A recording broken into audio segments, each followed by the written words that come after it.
देवती जी ने वात्सल्य सुख तो लिया ही, एक दिन खूब बढ़िया श्रृंगार करी हैं भगवान का और चौकी पर बैठाई हैं। चौकी पर बैठाकर माला पहनाई, चंदन लगाई और खूब अपने ठाकुर को सजा ली और सजाकर इन्होंने भी प्रणाम किया। कहा माते उल्टी गंगा बह रही हैं, ऐसा क्या है? कहा भगवान मैं जानती हूँ, आप जो कहना चाह रहे मैं जानती हूँ कि साक्षात परमात्मा ही मेरे यहाँ पुत्र के रूप में आया है, मुझे मालूम है। तो एक माँ नहीं, एक माँ ने तो स्नेह दिया है, लेकिन एक मैं सबका प्रतिनिधित्व कर रही हूँ, सबके माध्यम से आपके चरणों में निवेदन कर रही हूँ भगवान कि आपको पाने के वैसे तो उपाय बहुतेरे हैं, लेकिन जो सब संभव हो पाना वो सब कुछ संभव नहीं हो सकता है। ऐसे में सहज उपाय क्या है ये आप जो है बताने की कृपा करें। कैसे आप पाए जा सकते हो, किससे सहजता से आप कृपा करते हो? बोलो भक्तवत्सल भगवान की। क्योंकि मैं एक छत्र राज्य करने वाले मनु की बेटी हूँ, एक ये दूसरी जो है एक परम साधक की पत्नी भी हूँ और ब्रह्मा की पुत्रवधू भी हूँ, साक्षात नारायण की माँ बनने का सौभाग्य भी लगा है।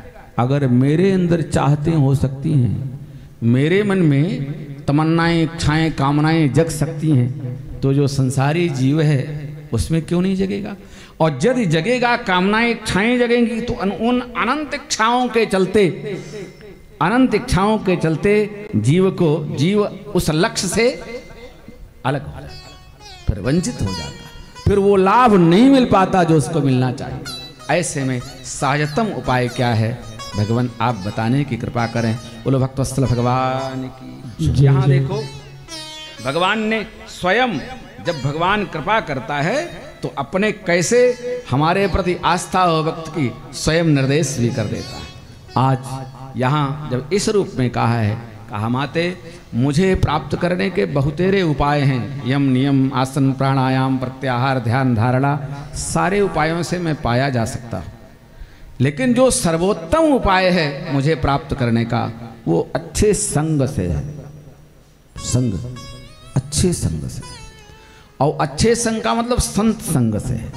संत संग का मतलब जो निरपेक्ष हो, जो भगवान की जो है कृपा के अलावा और कोई चाहत न रखता हो, उसमें भी जिसका भाव ये हो कि मैं तो मेरा उद्देश्य है, शरीर मिला है, मैं भजन करूंगा यजन करूंगा, तेरी इच्छा है, अगर तू जो है चाहे स्वर्ग पे जो है स्वर्ग दे दे, चाहे नरक दे दे और चाहे वैकुंठ दे दे, तू जान तेरा काम जाने, मुझे कुछ नहीं करना। मतलब स्वर्ग की भी अपेक्षा, वैकुंठ की भी अपेक्षा न हो। बोलो भक्तवत्सल भगवान की। ऐसे साधक संत जो है ऐसे संत का सानिध्य मिले, ऐसे संतों का अगर साथ मिले, वैसे संग हमेशा बंधन का कारण है। क्या है बाबू साहब? संग बंधन का कारण है। लेकिन वही संग जो बंधन का कारण है, वही अगर संत संग मिल जाए, साध संग मिल जाए, तो वही संग मोक्ष का कारण बनकर आपका हमारा उद्धार कर देता है। तो यहाँ बताया, कहा माते सताम प्रसंगान मम वीर संविदो भवंत हृत करण रसायना कथा। संतों का संग कर कर साधकों से कथा सुने। कथा कोई भी जानता है, कथानक जानता है, खीसा जानता है, महत्वपूर्ण नहीं है। जानता है, आचरण भी करता, दिखे और दिखना चाहिए। और मैं तो कहूँगा कि केवल उपदेशकों में नहीं, जो श्रोता हैं उनमें भी दिखना चाहिए। आपके अंदर भी वो कर्तव्य हो कि आप सुन रहे हो तो आप कथा में आए हो, ऐसा आपका हृदय कहे। जो परेशानियां आपको दिखती हैं, प्रतिकूलताएं दिख रही हैं, कल मैंने 2 शब्दों में कहा था, प्रतिकूलता में भी अनुकूलता का अनुभव करो। आपको व्यवस्थाएं नहीं ठीक दिख रही हैं तो नहीं ठीक दिख रही, व्यवस्थाएं ठीक नहीं दिख रही ना, व्यवस्थित हृदय से उसको लो, तो अब व्यवस्था भी व्यवस्था में दिखने लगेगी।